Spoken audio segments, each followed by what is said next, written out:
can't just put rules in place. Instead, what needs is behavior change. It needs to go to the root cause of why they are feeling that need to do that. Like, what is it? Are they not able to switch off from? What are they numbing from?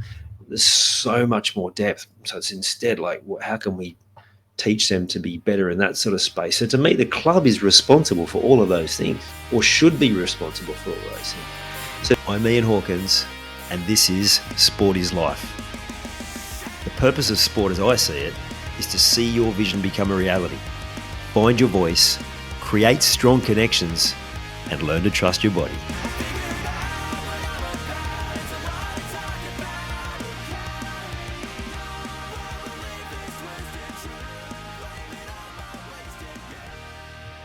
So today I wanted to talk about something that I've heard a number of different media commentators talk about, maybe even some fans talk about, when they're talking about Dylan Brown's situation and the fact that he owes the club because of how they supported him through some of his maybe not so great behaviour and at different times. And I'm just going to question whether you think that's actually true. Like, what does he actually owe the club?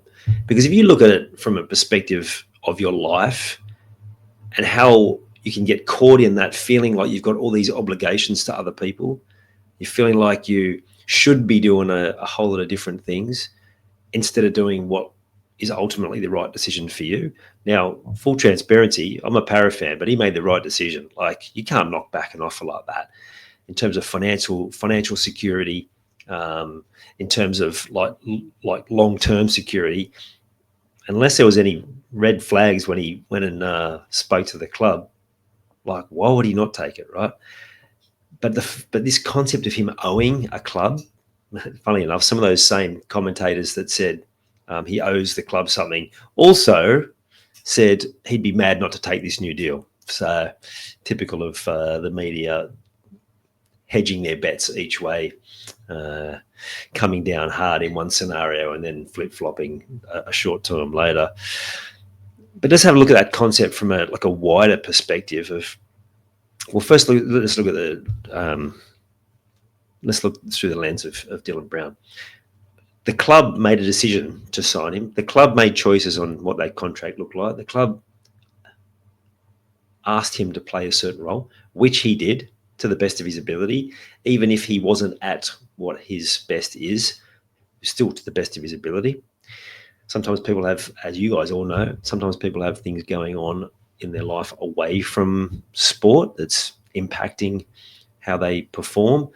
I also know it took me a long time to work out what was the right rhythm of my day to have that consistent energy. So, like, young players, like, they're going to have inconsistency, except for the absolute elite, and also for those players that are just wired that way. And you all know that player that maybe wasn't as gifted, but they just always gave wholeheartedly every single week. You look at his partner in crime, Mitch Moses. He definitely had massive inconsistencies when he was a younger guy. Like, and now he's older, he's been able to refine those things. But there's those players that they give wholeheartedly every week. It was interesting listening to Gordon Tallis and James Graham talk about, it's a new season, you just rip in. And, well, they're two of those guys that just wholeheartedly, as good as they were, I would say that they got just about everything out of their physical body and limited footballing ability. And when I say limited, I'm like, they weren't the most skillful people. They were skillful, but they weren't that ball player. They had a certain role, and they knew what that role was, and they did it to the best of their ability. Not everyone's wired that way. Not everyone can just show up, snap their fingers, and away they go.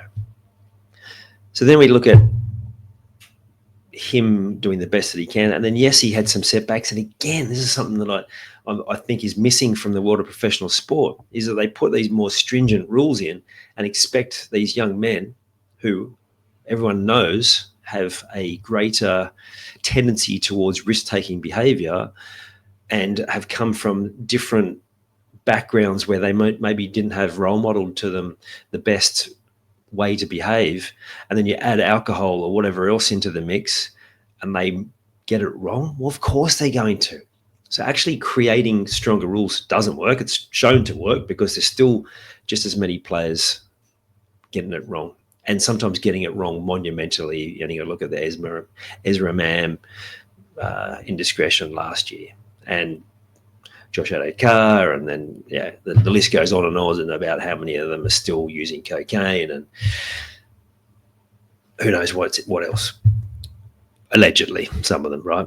Just pictured with a white substance, but who knows what it is because we can't prove anything.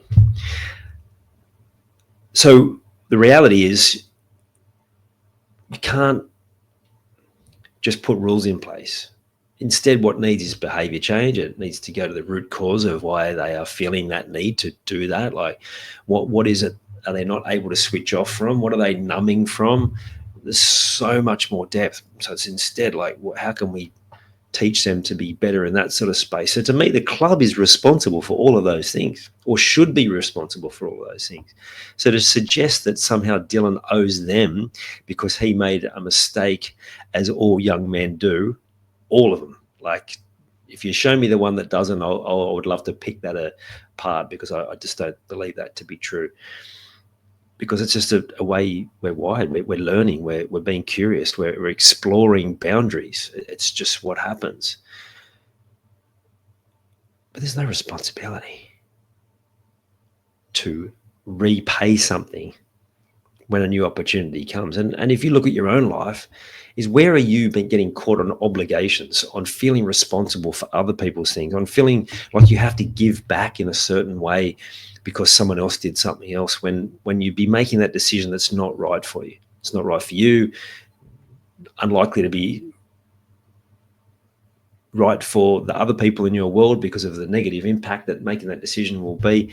But how often do you get stuck in that space where you're just continuing to give from obligation, you're continuing to look after everyone else, continuing to make sure everyone else is okay, but meanwhile your head's spinning, you're exhausted, you're like possibly bordering on burnout, your fitness is not where you want it to be, you've got some inconsistencies going on, you're not performing at your best in your work and in other areas of your life, and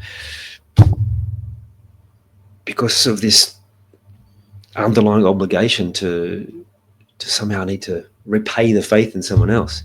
The person you're responsible to is yourself, and the person whose faith you need to be responsible to is your own. To learn to trust yourself better, to take responsibility for your shit, and as much as possible, learn to not take responsibility for other people's stuff. So yes, we have certain things that we want to do. We have a desire to do for the important people in our life.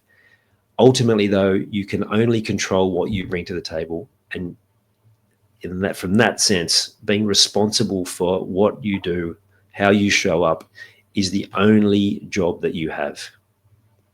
Because when you do that, then of course you have a greater desire to want to be a better partner, father, mother, colleague, friend, whatever it is.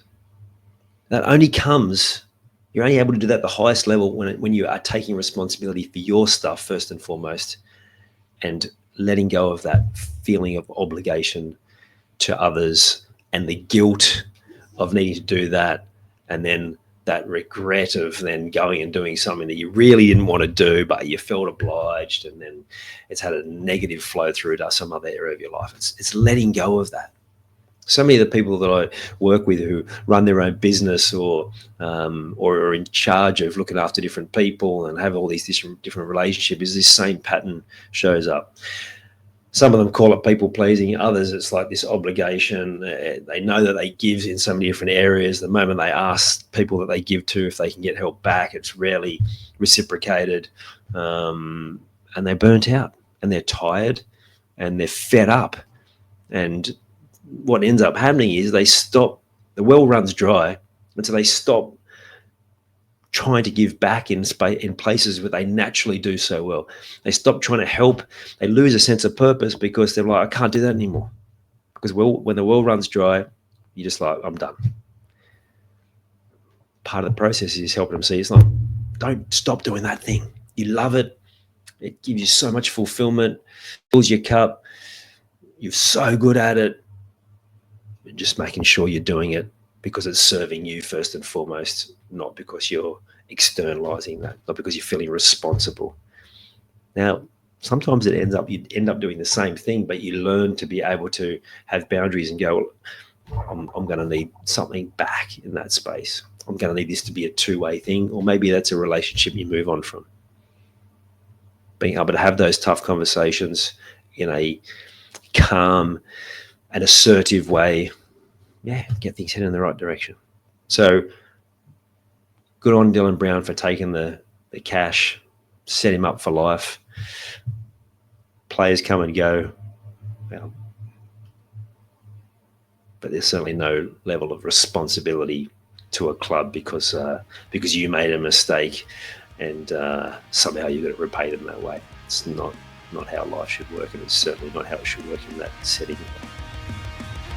You've taken the time to listen to this whole episode. Now it's time to take action. Commit to one thing you've learned today and make it happen. And to avoid any obstructions, join the Sport is Life movement by clicking on the link in the show notes.